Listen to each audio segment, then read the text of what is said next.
Mary Cardwell Dawson was a prominent African-American musician and educator, best known for her pioneering efforts in the field of classical music and opera. Dawson was born Mary Lucinda Cardwell on February 14, 1894 in Madison, North Carolina. She was 7 years old when her family moved from North Carolina to a town outside of Pittsburgh, Pennsylvania.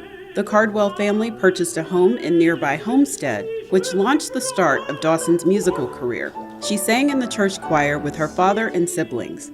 Dawson received early training in classical voice, including opera. At the New England Conservatory of Music in Boston, Dawson studied voice and piano. As a student, one of the first operas she saw at the Boston Opera House was Aida, a show set in Egypt that is centered on an Ethiopian princess and did not feature any African-American actors in the entire cast. Dawson earned music degrees from New England Conservatory of Music and Chicago Musical College. In 1927, she married electrician Walter Dawson and returned to Pittsburgh. There she established the Cardwell Dawson School of Music, offering classes including music theory, history, vocal and instrumental lessons. Dawson also taught jazz and was the instructor for the world-renowned classical jazz pianist Ahmad Jamal. She also established the Cardwell Dawson Choir, and the group performed at regional festivals and concerts held at venues like Carnegie Music Hall.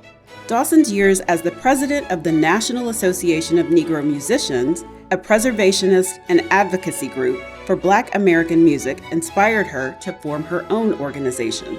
In 1941, Dawson founded the National Negro Opera Company with the mission of providing opportunities for African American artists in the opera world during a time when they faced significant discrimination. The National Negro Opera Company played a role in allowing their skills to shine on a national stage. The company debuted its first show, Aida, during the annual National Association of Negro Musicians meeting in Pittsburgh that August. Dawson soon moved to Washington, D.C., headquartering the company there while maintaining offices in Pittsburgh. Dawson and her colleagues formed active opera guilds in Baltimore, Chicago, Cleveland, New York, Pittsburgh, and New Jersey.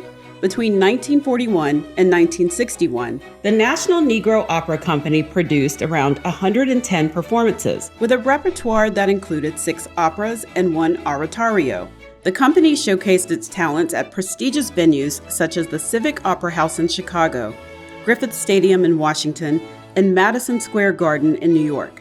But the pinnacle of success for the company was performing at the Metropolitan Opera House, also in New York, in 1956. The production marked the first appearance of an opera written by a Black composer, Clarence Cameron White's Wanga, at the Met, and the first time a Black company performed on its stage. But the moment wasn't without some barriers. The Met imposed several restrictions, such as banning the company from using house staff and facilities like the box office. Instead of presenting a fully staged opera, the cast could only perform a static concert version as mandated by strict rules that barred outside companies from performing operas on the Met's stage. Dawson didn't let that stop her. She pushed the limits by costuming the company and incorporating dance.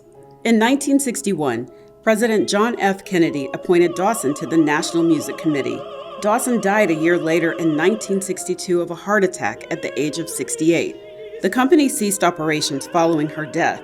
In 2023, Dawson received the Presidential Lifetime Achievement Award in recognition of her efforts to provide opportunities for gifted African American performers and challenge systemic racism.